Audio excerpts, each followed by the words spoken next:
Listo. Bueno, como les estaba comentando, hoy vamos a empezar ya con lo que son los tratados y convenciones. Los vamos a ver muy superficial, pero quería que ustedes tuvieran algún tipo de interacción con estas normas internacionales muy importantes. Obviamente, primero vamos a tener que determinar ciertos conceptos que son fundamentales y necesarias para el entendimiento del derecho internacional público, en particular en la parte procesal. No sé si ustedes a lo largo de la licenciatura han visto lo que corresponde a la, bueno, por ejemplo, en materia penal, ustedes ven la teoría general del delito y posteriormente ustedes ven lo que son los delitos especiales. Así también en materia de derecho internacional, primero vemos todo lo que es la generalidad para que una vez que entendamos toda la estructura del derecho internacional público, nos podamos evocar a lo que es cada una de las particularidades del mismo. Así empezamos con los conceptos, con las estructuras de quiénes son los sujetos obligados en derecho internacional. Después nos fuimos adentrando a lo que eran las características de dichos sujetos, ciertas características de la interrelación del derecho internacional. Vimos los sujetos en materia de cómo resuelven los conflictos dichos sujetos, cómo se obligan y adquieren derechos y obligaciones los sujetos obligados, bueno, los sujetos internacionales, cómo se resuelven los conflictos, ya les señalé. Al final vamos a ver un tema bastante peculiar. Al final de todo nuestro cuatrimestre, vamos a ver ya la parte más, híjole, más difícil en lo particular que yo pudiera señalarles, que es el jus bellum. Pero previo a vamos a enfocarnos un poquito en lo que es el procedimiento, lo que nos interesa, que es el derecho procesal, y vamos a enfocarnos, bueno, ya vimos los órganos jurisdiccionales, y actualmente vamos a ver o vamos a iniciar lo que son los conceptos más importantes para poder utilizar esas herramientas o medios jurisdiccionales para ir acomodando, quizás en algún momento lo necesiten, no solamente para el derecho internacional público, sino también para materia de amparo, en lo particular en las jurisdicciones estatales.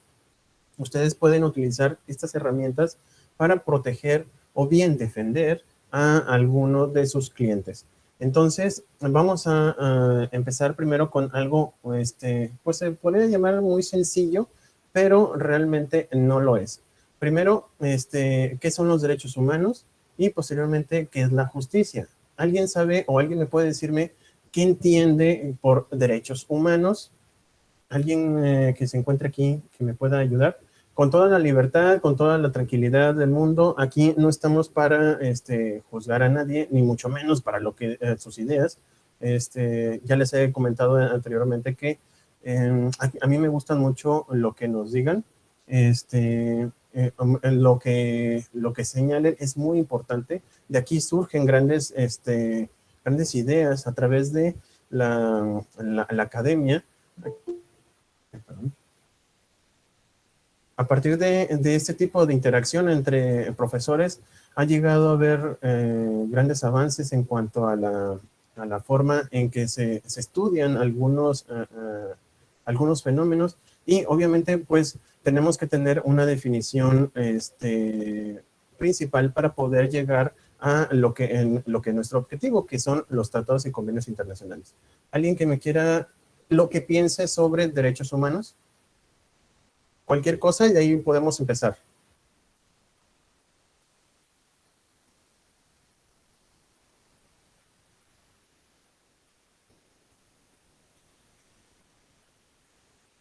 ¿Algún voluntario?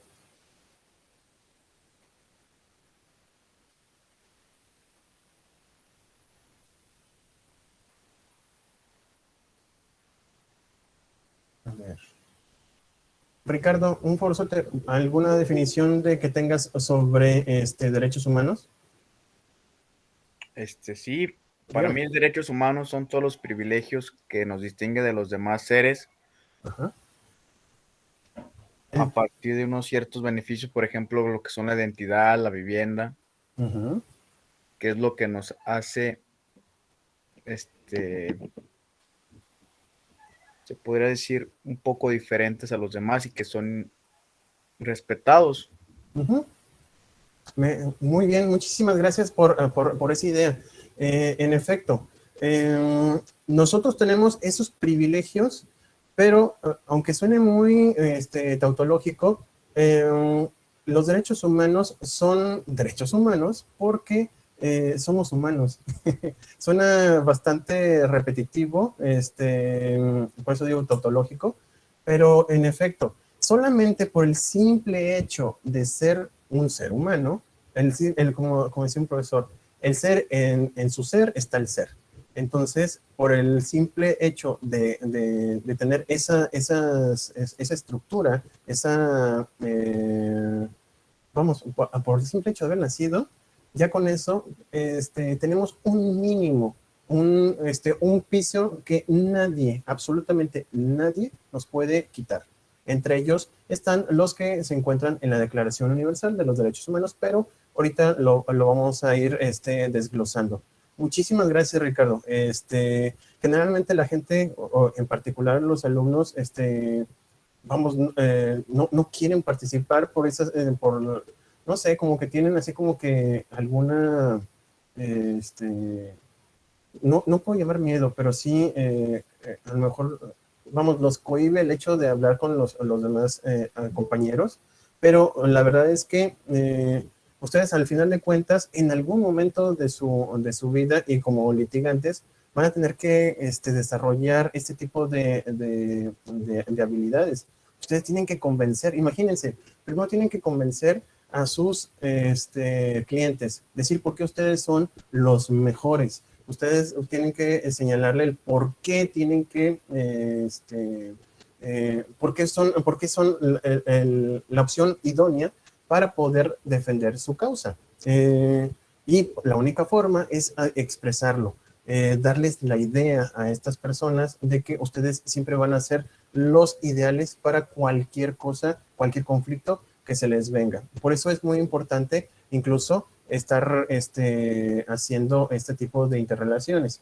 Y la otra cuestión, yo sé que a lo mejor ustedes no tienen, vamos, lo van a vivir todos los días, pero una definición así como que exacta no la vamos a tener, pero sí tenemos una idea. ¿Alguien me puede explicar o me puede decir qué es la justicia? Así, lo que se les venga. Para ustedes, ¿qué es la justicia? Recuerden que en alguna ocasión les comenté que para nosotros justicia es lo que es el cumplimiento de alguna ley. Quizás ese sea para ustedes algún tipo de concepto.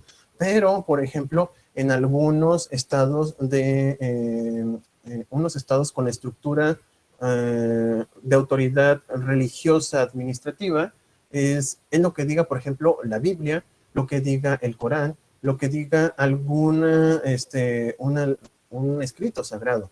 Entonces, para nosotros, el hecho de que se cumplan con las normas van a ser justicia, pero para esas otras personas, justicia es lo que diga dichas escrituras. Entonces, alguien que me diga qué es o qué entiende por justicia, lo que se les venga en la mente, nosotros aquí lo empezamos a desarrollar. Dar quien lo que merece. Darle, perdón, Martín, ¿me repites, perdón? Dar, Dar. dar a cada quien lo que merece. Exactamente. Ese concepto es bastante justiniano. Fíjate, me encanta que lo hayas puesto a colación, porque todo el mundo va a decir, pues claro que sí, todo es darle a cada quien lo que merece. El problema empieza la filosofía de derecho, que no nos vamos a meter tanto en ello, pero el problema general es qué es lo que merece cada quien o qué es lo que merece cada cual. Digo, al final de cuentas, si decimos que eso es la justicia, pues nada más con decir el cómo, ya no va a importar el por qué, pero el cómo vas a impartir la justicia, o sea, cómo es darle a cada quien lo que merece. Esa situación es lo que nos ha llevado a una interpretación. Gracias a a partir de esa sensación de que algo está mal, es donde empieza a haber este desarrollo en todos los pueblos, en todas las sociedades. El hecho de que venga una persona y ataque a alguna aldea, estamos hablando cuando iniciaban las tribus de la humanidad, pues que llegara alguien y arrasara y matara a toda una población, pues esa población, sí, si al final de cuentas quedaba alguien, ese alguien pues sentía una sensación interna que implicaba alguna falta de justicia. Y si se va ampliando, va a llegar un momento en la sociedad que ya se desarrolló, como es en la actualidad, en donde hay ciertos aspectos que no podemos dejar en paz cuando se trata de una acción que muchas personas puedan considerar como injusta. No sé si les ha pasado que alguien, espero y no, que haya tenido ese infortunio, pero que le hayan robado. Cuando pasa esa situación, la sensación de ustedes de que alguien lo privó de algún bien, de algún elemento que ustedes se esforzaron en tratar de conseguirlo, y alguien con el simple hecho de, a lo mejor con violencia o con tácticas de habilidad que hicieron que en un momento dado en donde ustedes no se dieran cuenta, les hayan robado algún bien. Al momento de que sucede esa situación, repito, espero que no les haya pasado, pero a quienes sí les ha pasado, pueden tener una sensación de enojo, de rabia, y esa sensación es un grado de injusticia. Esa situación logra, ha logrado mover algunas sociedades e incluso bueno, en lo particular en algunas poblaciones, en donde tratan de equilibrar esa situación o ese hecho con otro hecho de igual de violento. Y es donde empieza a ver lo que es la venganza. Pero regresando a lo que es la justicia, esa sensación que pudiesen llegar a tener es de injusticia, y para poder retomarla, la única forma es encontrar a la persona que realizó dicho acto, o más aún, en algunas ocasiones, es quien la pague, diría la frase mexicana. Entonces, estos movimientos, estas sensaciones que se tienen por estos hechos, ha venido desarrollando una serie de reglas, de normas que nos han llevado a que, si bien no podamos o no podemos señalar que es una justicia plena para todos, porque incluso cuando se trata de generar esta justicia a través de estos mecanismos, al final puede llegar a pasar de que no se llegue a la justicia.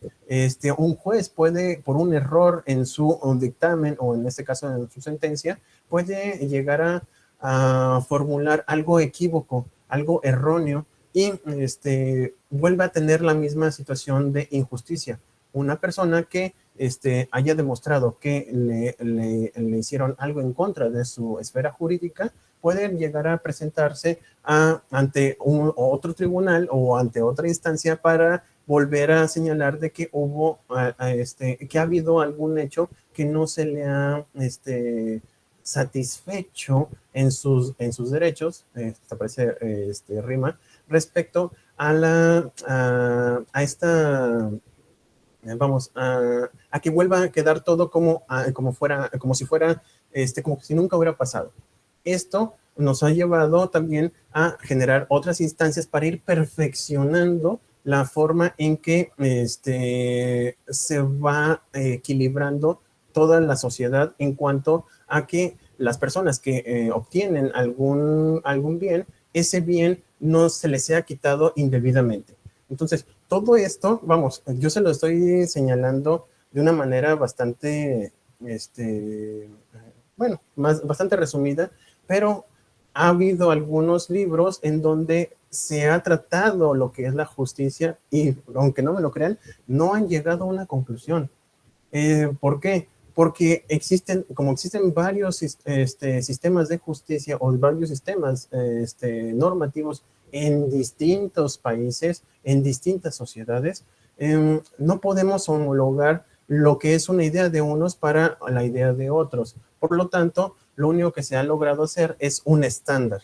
Ahora imagínense, estoy hablando primero de cómo nosotros en nuestra sociedad hemos tratado de mejorar o perfeccionar todas nuestras normas para llegar a lo que se conoce como justicia, que como bien decía Martín, es darle cada quien a lo que le es debido, lo que le es suyo.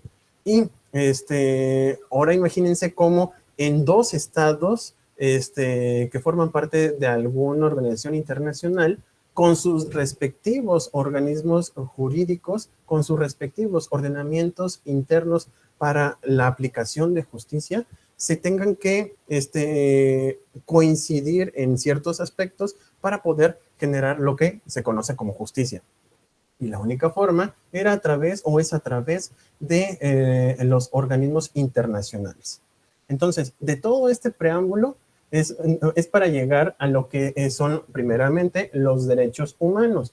A partir de que definamos lo que son los derechos humanos, como bien decía Ricardo, a partir de ese concepto, pues podemos desplegar qué son aquellas cosas debidas para un ser humano por el simple hecho de ser hombre o de ser mujer. Acuérdense que aquí ya vamos a una estructura, una sensación de igualdad y por lo tanto ya empezamos a utilizar, por ejemplo, algunas palabras que son más generales para evitar algún tipo de discriminación en cuanto al lenguaje para hombres y mujeres. E incluso no se han fijado, ya hay algunos conceptos que ya tratan incluso de darle una sensación neutra, como es la terminación E. Bueno, los derechos humanos son una serie de prerrogativas sustanciales o sustentadas, en la dignidad del hombre. A partir de la dignidad es cuando podemos señalar de que algún acto es inhumano o es algo que va en contra del ser. Ustedes cuando vean alguna acción que disminuya su dignidad, estamos hablando de una violación de sus derechos humanos, cuya realización es indispensable para el desarrollo integral de las personas. Ustedes cuando se sientan agravados en cuanto a su dignidad, cuando ustedes digan, ¿saben qué? A mí me están diciendo, están haciendo algo que me esté rebajando mi dignidad, que es esa sensación de rabia, coraje, no sé cómo ustedes lo sientan, yo sí lo siento. Cuando alguien me dice algo que me provoca algún enfado, eso forma parte de la disminución de dignidad y es cuando ustedes pueden interponer algún recurso por esa situación. Ha pasado muchísimo, por ejemplo, en aquellos sistemas anglosajones en donde cuando se disminuye la dignidad de una persona, e incluso entre civiles, se puede demandar. ¿Por qué? Porque ninguna persona está en forma superior a otra. Todos son iguales y como tal se tienen que respetar. Así, no sé si se han fijado que, bueno, ha llegado un problema en ese tipo de sistemas en donde todo el mundo, no se han fijado, en todo el mundo se demanda por todos por estas cuestiones de dignidad o por cuestiones de daño, tanto daño moral, daño físico, esto ha provocado que se empiece a judicializar cualquier acto que hagan estas personas. Aquí en México no hemos llegado a tanto, pero sí hemos sido muy selectivos en cuanto a ciertos derechos humanos. Entre ellos está la libertad. Ustedes han visto que cuando alguna autoridad violenta el concepto de libertad, si a mí me privan de mi libertad, ustedes ya tienen un mecanismo está ya tan facilitado para que sea aplicable a cualquiera de ustedes para que se les remita, se les quite esa privación de libertad y los dejen en paz, hasta en tanto, obviamente, no se haya considerado de que esa privación de libertad sea justificada. También recuerden que existen algunas normas que van a permitir la privación de la libertad, pero de forma justificada. Si no está justificada, ustedes con la mano en la cintura pueden ir y reclamar porque se le está violentando dicho derecho.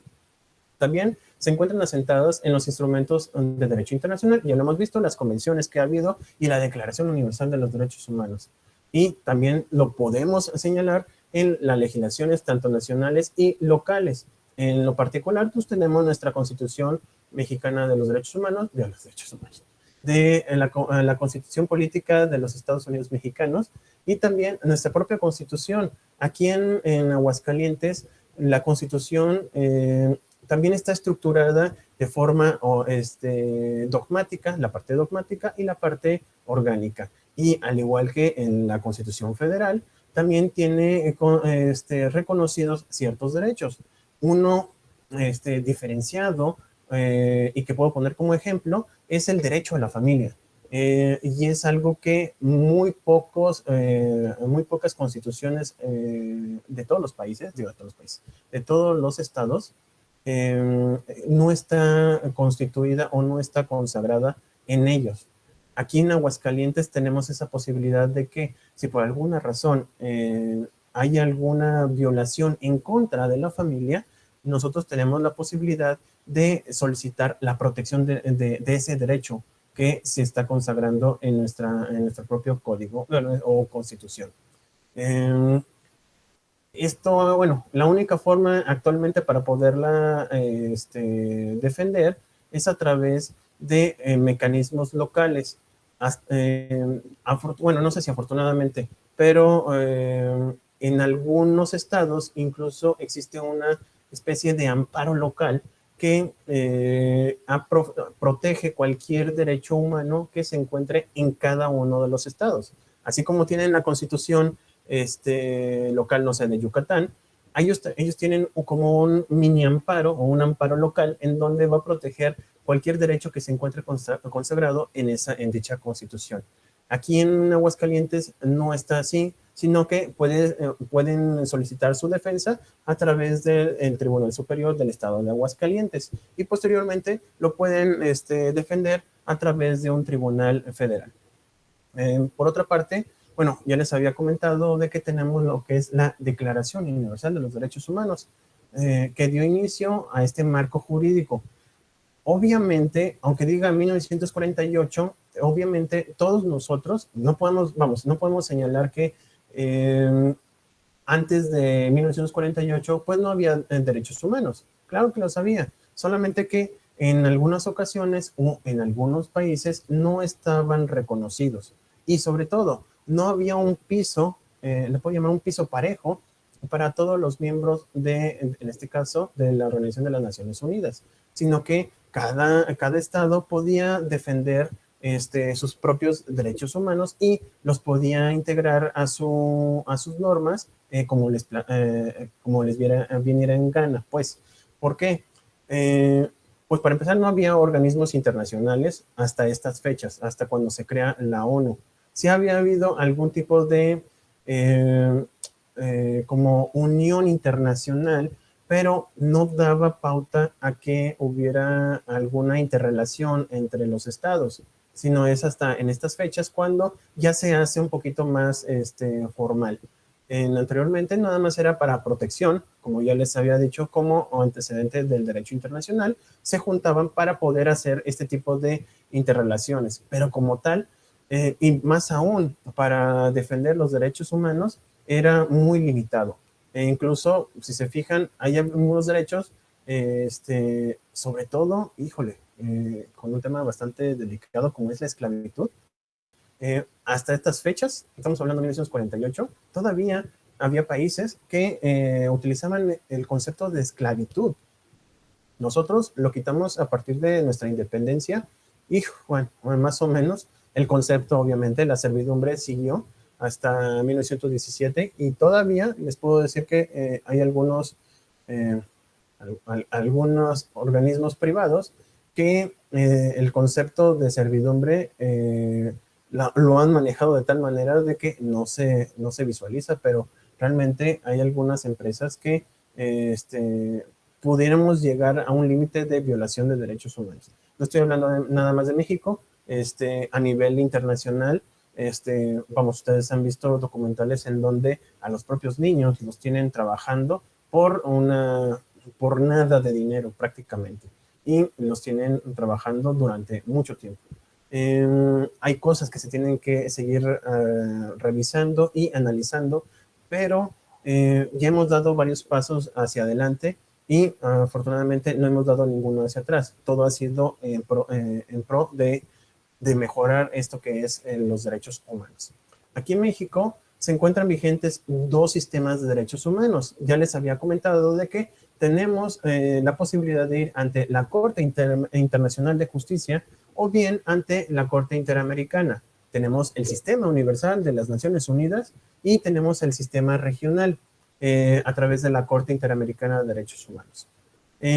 Los estados parte que han ratificado o adoptado los instrumentos generales por estos sistemas en diversas materias y con ello adquieren ciertas obligaciones. Ya los hemos mencionado infinidad de veces. Cuando firman, no solamente adquieren derechos hacia su sociedad, hacia su población, sino que también generan obligaciones para respetar los mismos. Estamos hablando de los derechos humanos, que es garantizarlos, hacer respetar dichos derechos humanos, protegerlos. Debe haber algún tipo de organismo que defienda los derechos humanos y haya una promoción de derechos humanos. Bueno, ahorita los vamos a ir viendo esas obligaciones. La realidad es de que en México habíamos llegado a un punto en donde parecía que íbamos hacia adelante muy rápidamente, pero la verdad es que hemos estado un poquito estancados en esa situación. Digo, al final de cuentas, ustedes ven todos los días en las noticias, los que les gusta ver las noticias y los que no, híjole, qué bueno que no, bueno, vamos, qué bueno que se informen, pero todos los días hay una tragedia tras otra aquí en México que lamentablemente no hemos podido desacelerar. Y cuando uno habla sobre garantía de derechos humanos, el respeto de las mismas, la protección, pues uno entendería de que la propia autoridad está haciendo algo para poderlo erradicar. No sé si ya es tan alta la visualización de violencia en nuestro país que nosotros ya no nos damos cuenta de ello, o bien es tan vasta, no sé cómo le puedo llamar, que no hemos podido, vamos, es como un incendio. Cuando empieza, bueno, al final de cuentas lo podemos ir ahogando hasta terminar ese incendio. Pero ya cuando ya está muy, pero muy grande el incendio, para poderlo controlar es difícil. Vamos, se hace algo, pero para controlarlo sí se tarda muchísimo tiempo en realizarlo. Así también me imagino yo que en cuanto a la violencia, se ha hecho tan grande que la única forma de someterlo es pues a través de ciertos mecanismos. Lamentablemente, en mi particular punto de vista, no se han adoptado los mismos. Vamos, hasta ahorita no se ven algunas instituciones que supuestamente defienden los derechos humanos y que no, bueno, defienden derechos humanos no solamente, bueno, la Comisión Nacional, sino las estatales. Por ejemplo, hasta ahorita yo no he escuchado en esta entidad de Aguascalientes algún pronunciamiento de ciertas situaciones, o bien, vamos, el propio Estado defendiendo o haciendo actuaciones al respecto de este tipo de violencia que se está acercando a nuestro Estado, y se ha posicionado en algunos que pues prácticamente todos los días vemos algún tipo de violencia. Entonces, vamos, obviamente siempre va a existir alguna violación de algún derecho humano. No lo digo como un patrón o algún concepto que sea fijo, pero no es lo mismo de que haya uno o dos problemas que hay en un estado o en el país, a que todos los días no solamente aparezca, sino que vaya aumentando este tipo de violencia, y sobre todo que nos alcance a nosotros como ciudadanos o como personas, y no solamente para nosotros, sino también para nuestras familias. Este tipo de situaciones, vamos, se tienen que erradicar, y es a través de estas instituciones y de estas normas que vamos, le va jalando la oreja a las autoridades de cada miembro de estas organizaciones internacionales para poder irlo controlando. Hasta aquí, ¿algún comentario, alguna duda? ¿Todo bien? Todo bien, profesor. Muchas gracias, Katia. Ok, entonces, respecto al sistema universal, vamos a tener, vamos, repito, hay infinidad de tratados internacionales de derechos humanos, pero nos vamos a enfocar a 5 nada más. El primero de ellos, la Declaración Universal de los Derechos Humanos. No los vamos a ver, repito, es demasiado... si nos vamos analizando cada uno de los tratados internacionales, pues nunca vamos a acabar. Pero sí quiero así como que enfocarme en temas que toque cada uno de estos instrumentos, que ustedes cuando digan, bueno, cuando que tengan algún caso de, por ejemplo, de violencia contra un niño, llámese en materia familiar, ustedes pueden decir, no, ves que mi profesor de Derecho Internacional me dijo que hay tratados internacionales que protegen al niño, a la consagración de sus derechos, y la forma, una de proteger esos derechos, por ejemplo, es la integridad de la familia.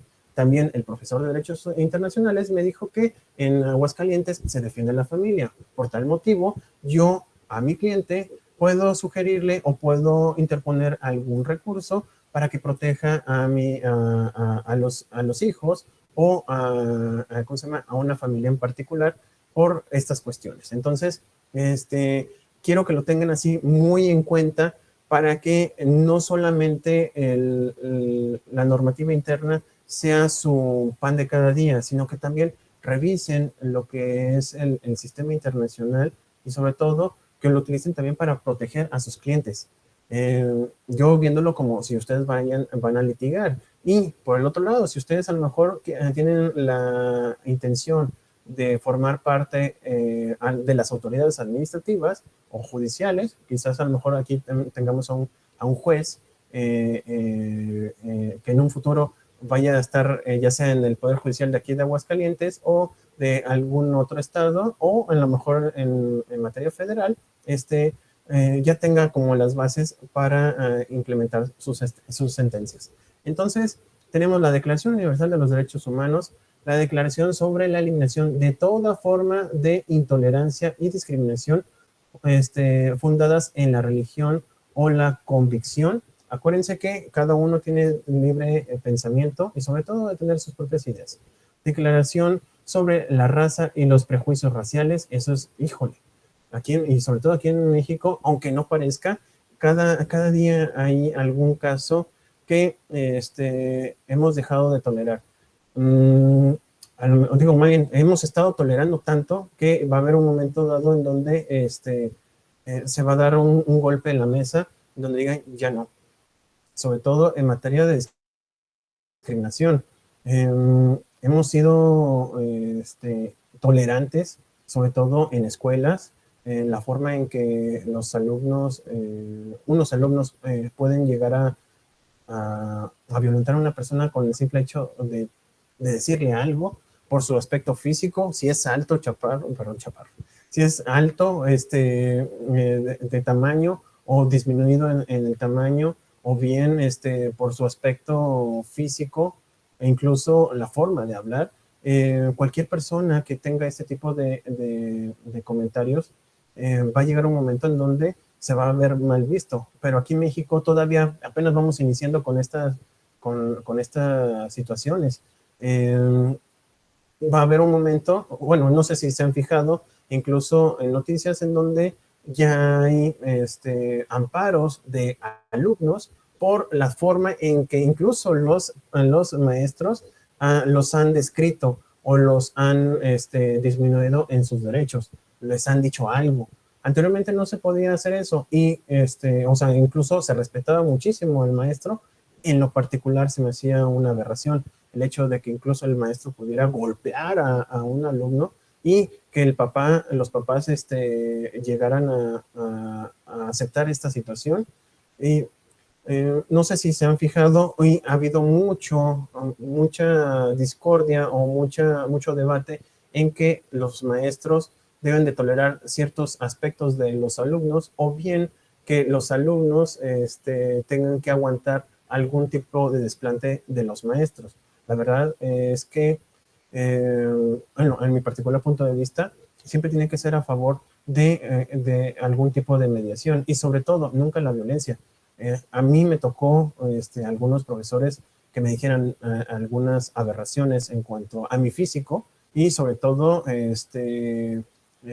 vamos, que me discriminaran en cierta forma en donde, híjole, actualmente sería prácticamente imposible. Afortunadamente hemos cambiado en esta situación y nos hemos enfocado a los maestros a diseñar nuestra forma de dar clases, como ustedes han visto. Bueno, en lo particular, no sé si con otros profesores tengan algún tipo de problema al respecto, pero en lo particular trato de evitar siempre de dar algún tipo de adjetivo que les perjudique a ustedes. Y sobre todo, porque no es la manera. Bueno, creo yo que nunca va a ser la manera el que un profesor denigre a un alumno por cualquier razón, incluso por la forma en que su forma de estudiar. En el doctorado hemos visto, bueno, en lo particular, he visto que cada cabeza tiene una forma de dar, de aprender y si bien no hemos podido hacer un estándar, o vamos, siempre hubo un estándar a nivel internacional a través del conductualismo, la verdad es que cada cabeza es un universo y tenemos que afrontar la realidad de que se tiene que enseñar de manera particular. Es la única forma. Podemos tener ciertos estándares, pero al final de cuentas, si no aceptamos esta situación, simple y sencillamente, ustedes no van a aprender. Por eso, no sé si se han fijado, la forma en que les doy la clase es un poquito más abierta y sobre todo les doy opciones para poderse evaluar. De todo esto, estamos hablando de la Declaración sobre la Raza y los Prejuicios Raciales. También está la Declaración de los Derechos de los Niños. Ahí está. Ustedes, híjole, no sé si han visto en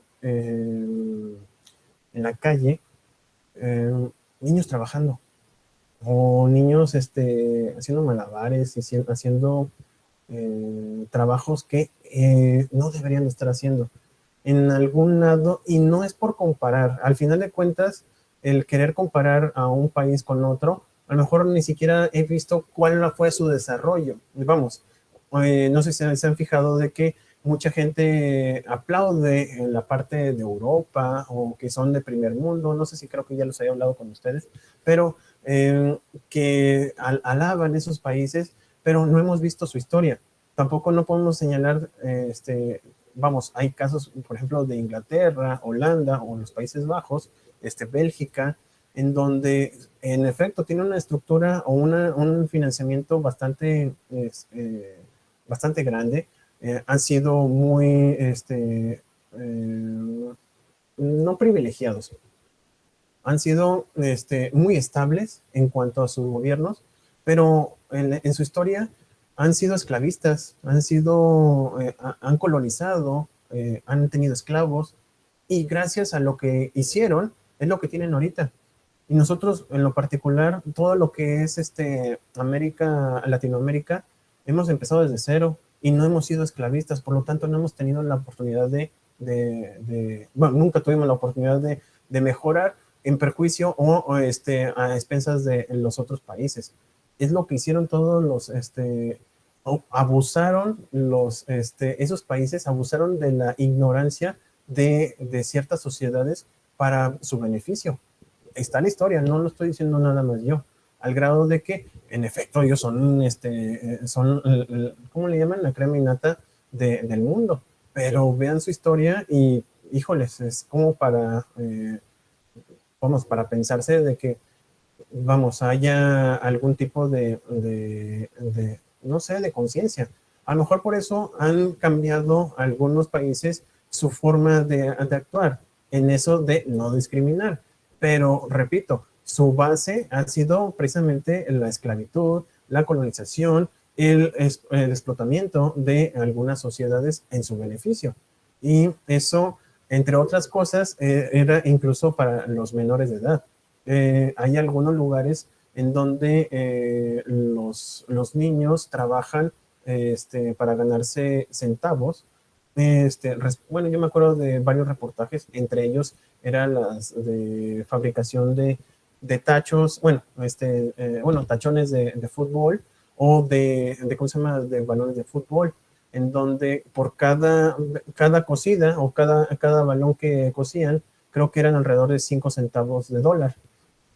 Esto implicaba, no, repito, no un esclavismo, pero sí una servidumbre, en donde un niño que debería estar estudiando, de tener algún tipo de cultura, o de aprender su cultura, estaba trabajando. La verdad es que eso es paupérrimo.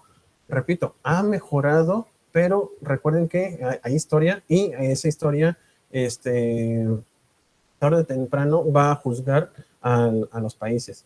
Aquí en México, pues también tenemos esa situación. Lo que les decía, en las calles veo familias, veo niños que están de limpiaparabrisas o están vendiendo algún bien, en lugar de estar disfrutando de su niñez. Y en México no ha logrado, aquí en Aguascalientes tenemos supuestamente lo digo, y lo tomo para que ustedes hagan su opinión o estructuren su opinión. Como, híjoles, se habla mucho de la protección de la niñez, pero no tenemos una estructura administrativa en donde los proteja, para empezar, de que ya no estén en la calle, que es un lugar en donde lamentablemente puede llevarlos a un camino de algún tipo de vicio.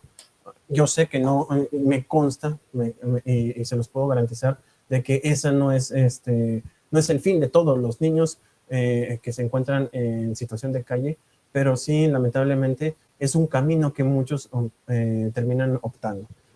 Para ello está la Declaración de los Derechos de los Niños, y vamos a ver a grandes rasgos qué es lo que se le tiene que dar, y con base a ello lograr incluso en una sentencia que se le protejan los derechos. Ya les he comentado de que incluso hay jueces federales que les explican qué es lo que a los propios niños, cómo es que van a resolver algún caso de una manera tan sencilla, tan clara, la verdad es que tan bonita, que ojalá y así hubieran todos los jueces, o que tuvieran esa idea todos los jueces. Vamos a ver eso muy someramente, pero lo suficiente para que ustedes lo puedan entender. También la Declaración Nacional de las Naciones Unidas sobre la eliminación de toda forma de discriminación racial. Aquí en México, aunque no parezca, somos racistas, incluso en la forma de expresarnos. Perdón por las expresiones, pero es nomás para ejemplificar. El güerito, el gordito, ¿cómo se llama? El blanquito, no creo que sea, no, que no sea tan discriminatorio. Pero el chaparrito, perdón, ahorita se me salió señalarlo, pero son cuestiones de discriminación. Y sobre todo, nosotros mismos somos racistas en cuanto a nuestra identidad indígena. Aunque no lo crean y pareciera medio raro, yo tengo descendencia. Mi bisabuelo era afrodescendiente. Obviamente, bueno, ahorita pues a lo mejor porque estoy chamuscado, ¿verdad? Pero, no, yo no he sentido esa situación porque, por mi color de piel, no me ha llevado a esas situaciones. Pero entre ustedes, bueno, ustedes han visto en videos, en noticias, cómo nosotros mismos nos denigramos por el simple hecho de tener algún rasgo indígena. La verdad es que deberíamos estar orgullosos. No cualquiera, vamos, forma parte de una raza que dominó prácticamente toda Mesoamérica. Digo, eso lo podemos tomar como en consideración. E incluso viéndolo desde otro aspecto de otros países, a lo mejor nosotros somos muy racistas entre nosotros, pero en otros países nos respetan mucho por esa situación, por nuestra cultura. Digo, hay algunos países que apenas están formando su cultura. Por ejemplo, en Estados Unidos no hubo, como tal, no hubo una conjunción entre indígenas y los colonos de las 13 colonias. Hubo una erradicación bastante lamentable, en donde sí hubo una separación bastante radical entre indígenas y, bueno, poblaciones indígenas y las 13 colonias. No se conjuntaron, no se mezclaron como aquí en México, y por lo tanto sí hay una distinción pura en cuanto a su situación social. Si se fijan, ustedes cuando ven a un ciudadano norteamericano, el común, afortunadamente ya con esta multiculturalidad de personas de las que han estado emigrando a Estados Unidos, pues ha cambiado muchísimo. Pero el origen o el ciudadano,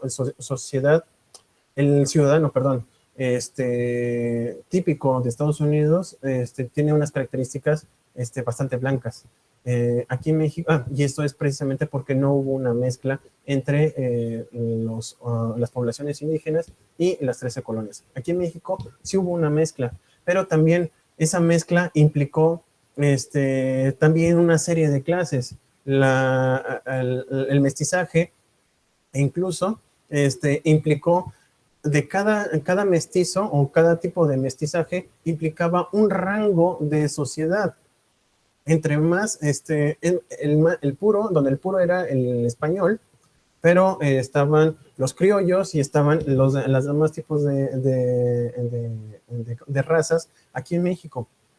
Y esa división, esos niveles de clases implicó invariablemente un tipo de racismo.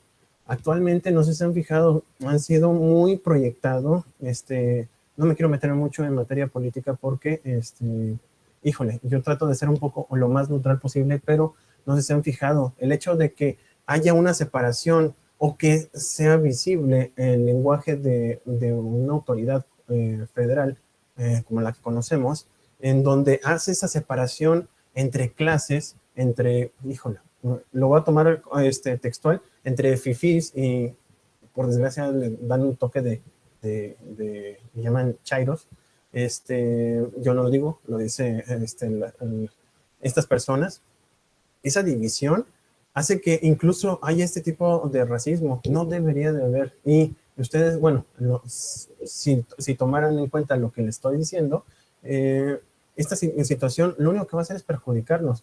Ya lo señaló Karl Marx, la división de clases sociales, si bien es cierto, siempre ha habido esta pugna, al momento de que son equitativos o igualitarios, cambia muchísimo la ideología.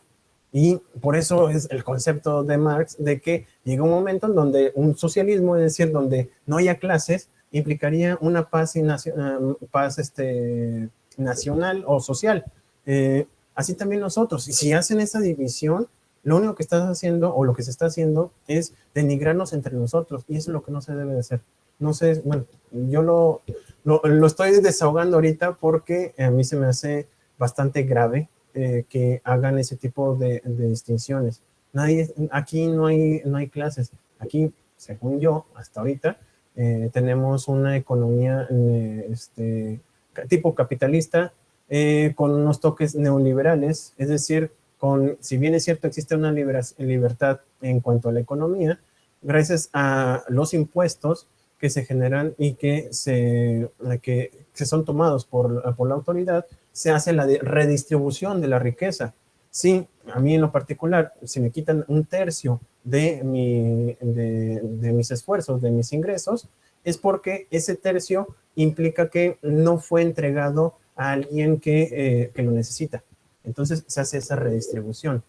Pero vamos, pero no estamos hablando de clases, repito, y por desgracia lo estamos aplicando. Y eso, si bien no así, bueno, no lo podemos llamar racismo, pero sí hay un clasismo que es exactamente lo mismo. Bueno, los efectos son los mismos porque están discriminando. Una persona no le puede, o no se debe de discriminar por el hecho de que esté en un tipo de una clase. Vamos, estarías escalonándolo y eso es discriminatorio. Eso se debe de erradicar. Lo vamos a ver en su momento, pero también muy someramente, pero yo lo quería explicar ahorita para que ustedes lo tuvieran en cuenta. En cuanto al sistema regional, tenemos tres principales instrumentos internacionales. El primero de ellos es el protocolo adicional a la Convención Americana sobre los Derechos Humanos en materia de derecho económico, social y cultural.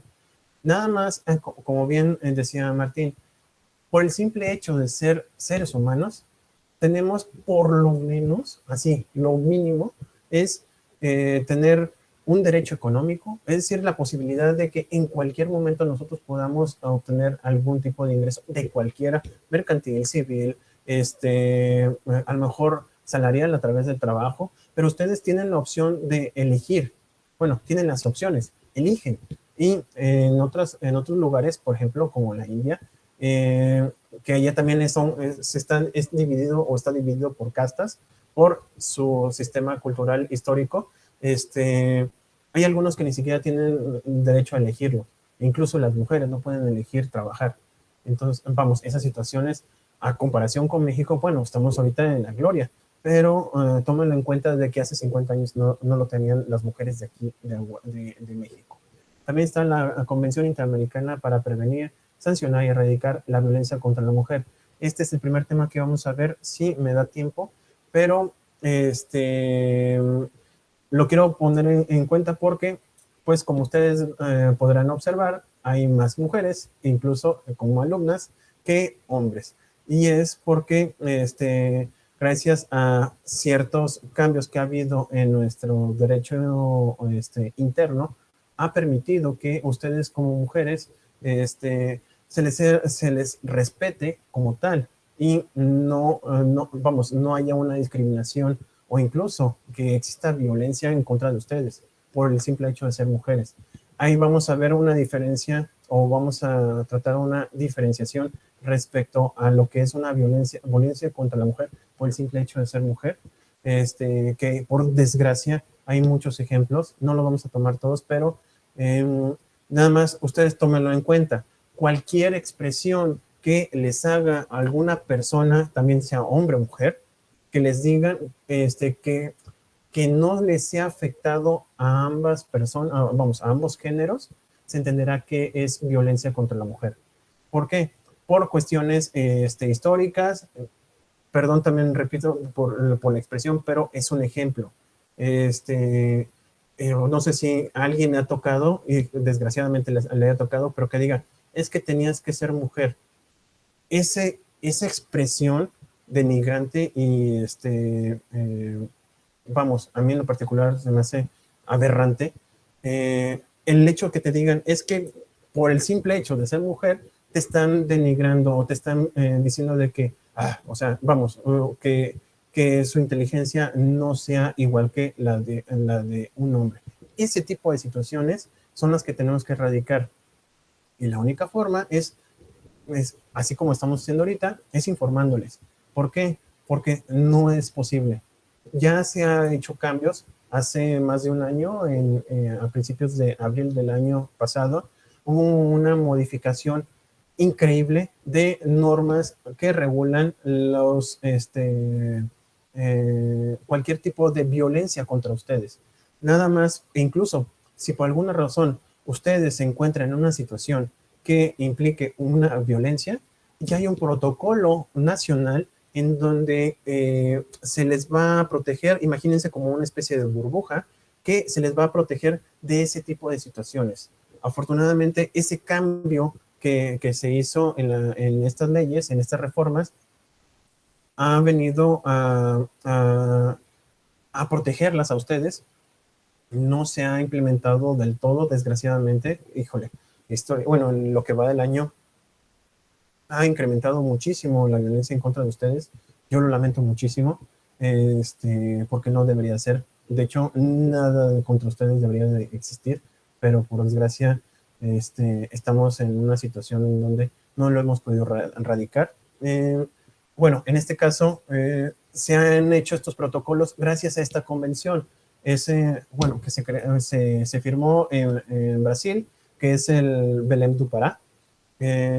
Bueno, Belém do Pará es la región, en este caso la provincia, en donde se firmó dicha convención, en donde todos los estados que se encontraban ahí, lo que hicieron fue hacer todo lo necesario o presentar todo lo necesario para que todos los miembros de la OEA realicen todo lo necesario para que se erradique esto de violencia contra las mujeres. Ustedes tienen derecho a decidir lo que ustedes quieran y por tal motivo, ningún hombre tiene nada, pero absolutamente nada que objetarles por sus ideas y por su forma de ser.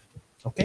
Entonces, tenemos lo que es esta convención y tenemos la Convención Interamericana para la Eliminación de toda forma de discriminación contra las personas con discapacidad. Ese es otro tema bastante interesante en cuanto a la forma en que vamos a estarlo viendo, pero por desgracia aquellas personas que tienen alguna discapacidad, llamo discapacidad porque es el término que se ha determinado que es el correcto, no capacidades diferentes, no, ¿cómo le llaman? Con capacidades alternativas. Bueno, había unos que decían así, no, es discapacidad y si se quiere ser más específico, ¿cuál es dicha discapacidad? Digo, en lo particular yo tengo varias discapacidades, pero es otro tema, ¿verdad? En cuanto a la discapacidad, aquí en México, al igual que se va agregando lo que son discriminaciones raciales, en ocasiones una persona que tiene alguna discapacidad se ve afectada tanto en cuanto a su forma de desarrollo de su vida. En algunas ocasiones tienen la imposibilidad de hacer algún desarrollo mecánico porque tiene alguna discapacidad motriz. Sin embargo, se ha venido viendo de que si se les da el apoyo necesario, ellos han demostrado, y vamos, por desgracia lo han tenido que demostrar, pero ni siquiera tendrían que demostrar absolutamente nada. Por el simple hecho, repito, de ser hombres o de ser mujeres, deberían de tener todas las facilidades del mundo para desarrollarse social, económica y culturalmente. Sin embargo, no lo hemos hecho aquí en México. Vamos, yo no tengo esa situación, pero hasta las rampas de las calles, llegó un momento en alguna ocasión de alguna autoridad aquí en el estado, pusieron unas rampas tan paupérrimas, perdón por la expresión, pero es que sí se me hizo demasiado, me dio mucho coraje, que eran, vamos, necesitan aproximadamente entre 50 y 70 centímetros la rampa para poder pasar una silla ¿cómo se llama? Una silla de ruedas. Y resulta ser de que ponían vamos, era como, hasta parecía chaflán, bueno, no sé si conozcan ese término, que era así como una mini rampita, pero era tan pequeña que nomás podría caber una sola rueda. O sea, era tan aberrante la forma en que lo habían expuesto porque no habían leído o no habían revisado cuáles son los protocolos o cuáles son las medidas estándar para por lo menos que pase una silla de ruedas, o peor aún, ponen una rampa en donde en medio está un poste de alumbrado público o de electricidad o lo que ustedes quieran, pero había un poste en medio. Ese tipo de situaciones obviamente implican una discriminación en contra de las personas con alguna discapacidad, y por ello también lo vamos a ver porque ustedes también a lo mejor pueden tener algún cliente que por estas situaciones hayan perdido, por ejemplo, su empleo o contrario censo, no se le ha permitido obtener algún tipo de empleo, tanto en materia privada como en materia pública. Actualmente existen unas modificaciones que se han hecho en nuestra Constitución en donde se le tiene que dar, le llaman cuotas a los grupos vulnerables. Por lo tanto, se le tiene que permitir a un porcentaje de estos grupos vulnerables para poder llegar a estar en algún, ya sea un cargo público, como es el caso, bueno, como ejemplo, lo tengo aquí presente, en materia electoral se hizo un porcentaje en donde las personas que querían participar como candidatos tenían que tener como mínimo un porcentaje, tanto personas con algún tipo de discapacidad, con alguna preferencia bueno, algún tipo, bueno, del grupo LGTB, TT, Q, más, me faltaba. O bien aquellas personas que no se consideren con alguno se identifiquen, mejor dicho, con alguno de los géneros, los que conocemos como no binarios. Entonces, todos este tipo de situaciones, vamos, a través de estas convenciones han generado algún tipo de oportunidad a estas personas para que logren estar, ya sea tener algún empleo o algún cargo público o un tipo de servicio público. Hasta aquí, ¿alguna duda, algún comentario que quieran aportar?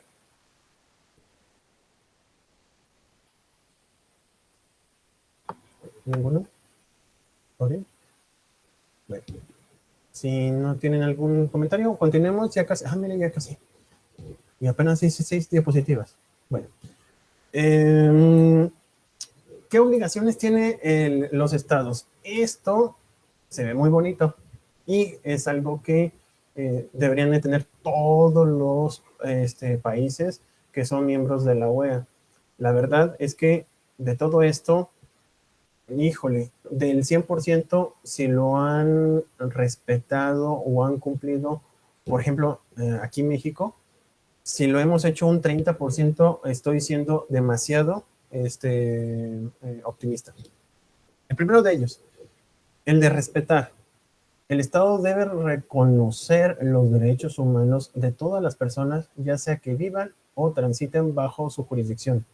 Hemos tenido problemas y muy graves de las personas que tienen algún tipo de migración o que quieren llegar a Estados Unidos. Empezamos muy bien en este sexenio, en donde se les permitía a todas las personas entrar. Lamentablemente, cuando llegaban en la frontera, híjoles, pues se quedaban ahí porque no les daban chance del otro estado o el otro estado en donde querían residir, o ir a trabajar, no se les permitía por cuestiones políticas internas. La verdad es que mucha gente, no sé ustedes, alguien tendrá una opinión en contra y me lo puede refutar, pero, y creo que también ya se los he comentado, nosotros tenemos derecho a permitir que alguien, vamos, nosotros tenemos en la mano la posibilidad de permitir que alguien entre o no entre en nuestra casa. Ustedes no pueden permitir a alguien que conozcan, a alguien que crean que es amigable, amigo, o bien alguna persona extraña, pero que tengan las suficientes tablas para poder hacer una comunicación aquí en su casa. Es su derecho, vamos, es su casa. Así como tal, ustedes pueden decir, ¿saben qué? Esta persona no quiero que entre a mi casa y mucho menos que venga aquí a estar tomando lo que es mío. Eso es esa idea, esa situación, transpónenla a nivel país, en este caso Estados Unidos. Si bien es cierto, eso de que no cualquier persona tiene que entrar a tomar lo que es mío, porque existen, vamos, no como tal, el país no es una persona y no todo es suyo, porque todo está reflejado a través de la voluntad de todo un pueblo, pero el concepto y la política interna de ese país simple y sencillamente dice, es que yo ya no tengo la posibilidad de permitir su entrada. Anteriormente sí, estamos hablando hace 100 años que necesitaba gente que apoyara en la economía de ese país, pero actualmente yo ya no tengo la posibilidad. Y nosotros lo vemos, y lo vemos así como muy trágico aquí en América, que toda América, bueno, que todos estas personas que son de Centroamérica o de Sudamérica llegan hasta Estados Unidos para cumplir lo que le llaman el sueño americano. Pero no solamente pasa esa situación aquí en México o Centroamérica o Sudamérica, también pasa en otros países respecto a otros países, así como por ejemplo Marruecos, o toda la zona superior del continente africano, pues su sueño es ir a Italia, a Francia, a España, a Portugal o más allá, para poder subsistir. La naturaleza del ser humano es sobrevivir y sobre todo ¿cómo se llama? Subsistir pues correctamente, el no pasar hambre, y esas situaciones, así como nosotros lo vemos hacia ese país en donde pudiese tener alguna oportunidad, también pasa en esos países, en Europa o en Asia, también existen algunos lugares en donde dan la posibilidad de que si aquí en donde estoy no tengo esos recursos y me están diciendo que en ese otro lugar sí lo existen, pues yo me voy a ir para allá para poder obtener esos bienes. También aquí en México hay algunos estados en donde pues, lamentablemente no existe a lo mejor seguridad, a lo mejor trabajo, a lo mejor otro elemento que en el desarrollo de una persona no son suficientes y por lo tanto emigran a otros estados o emigran a otros países. Es válido, la verdad, pero también tiene que haber esa confrontación. Es decir, si bien es cierto, yo tengo la posibilidad de irme a otro estado, llámese estados de aquí de México, o bien a otro país, también tengo que ver que del otro lado me permitan estar trabajando o que pueda desarrollarme profesionalmente en ese lugar. Lamentablemente, mucha gente está con esa idea de que si llego a ese lugar, sin importar mi educación mis instrumentos profesionales, si no tengo ninguno de ellos, pues no me van a permitir estar allá. O bien alguna habilidad que me permita tener algún tipo de interés por parte del otro estado para que me sea beneficiado el hecho de estar en ese lugar a través de ya sea una residencia o incluso una ciudadanía. La verdad es que esta situación es muy complicada por ambos lados, pero recuerden que al final de cuentas, quien tiene la mano es el país en donde está el territorio y lamentablemente todos los días existe este tipo de situaciones que, estas situaciones, si bien es cierto, dicen, bueno, ¿sabes qué? No te voy a permitir quedarte en este país, pero te doy las opciones para que te regreses a tu país, pero de una forma en donde no se violenten tus derechos humanos. Lo vimos cuando estaban con el anterior presidente de los Estados Unidos, se vio claramente que había una violación de derechos humanos en la zona donde tenían a los inmigrantes. Vean cómo tenían a los niños, a las personas que parecía que estaban en jaulas, era denigrante como persona el hecho de que estuvieran en esa situación. Y también aquí en México, hemos tenido esas situaciones, se han visto a través de noticieros, y esto es lo que trata de evitar tanto la OEA a través de estos mecanismos o estos tratados internacionales. Entonces, el Estado debe de respetar, primero reconocer los derechos humanos y decir, si bien es cierto, yo no tengo la posibilidad de tenerte aquí para algún tipo de trabajo, sí te permito o te voy a dar chance de que ya sea te regreses o vemos la manera de que puedas subsistir a través de ciertos recursos que te pueda dar. Obviamente, si el Estado no tiene la posibilidad de dar recursos, pues lo mínimo que tienen que hacer es trasladar a la persona en un ambiente de donde no se violenten sus derechos, ¿verdad? La otra es proteger, evitar que los entes públicos violen los derechos humanos de personas o grupos, o bien que entes privados limiten, restrinjan, omitan o hagan menoscabo de ellos, debiendo instrumentar los mecanismos necesarios de carácter administrativo, civil o penal para sancionar, en su caso, resarcir el daño. Para eso tenemos la Profeco, tenemos Conducef, tenemos Profedet, tenemos la Comisión Nacional de Derechos Humanos, la Comisión Estatal de Derechos Humanos, y también tenemos infinidad de instituciones que van a defender todos estos derechos, nos van a estar apoyando. A lo mejor nosotros no somos lo suficientemente, en lo particular no tengo muchos conocimientos respecto a mis derechos humanos, pero estas instituciones sí. Y por lo tanto, si por alguna razón yo me siento que se me ha violentado mi dignidad humana por parte de alguna autoridad o incluso de una empresa, ya tal es el caso de los datos personales, por eso tenemos el INAI. El INAI es una de las instituciones más importantes actualmente en cuanto a la transparencia y la protección de datos personales.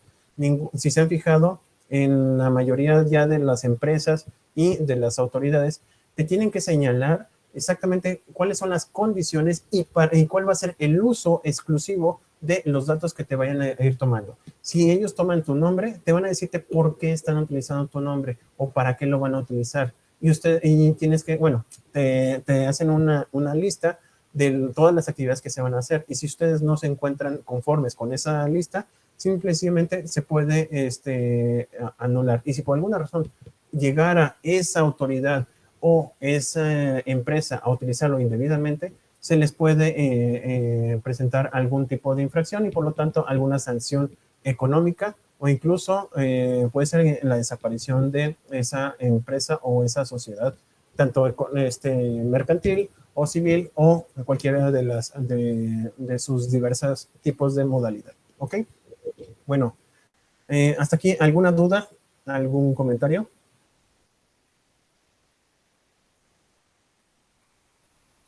¿Ninguno? Bueno, yo creo que hasta aquí le vamos a dejar por el día de hoy. Les agradezco muchísimo su atención. Y nadie no tiene, no, todo bien. Déjenme, voy a poner la grabación.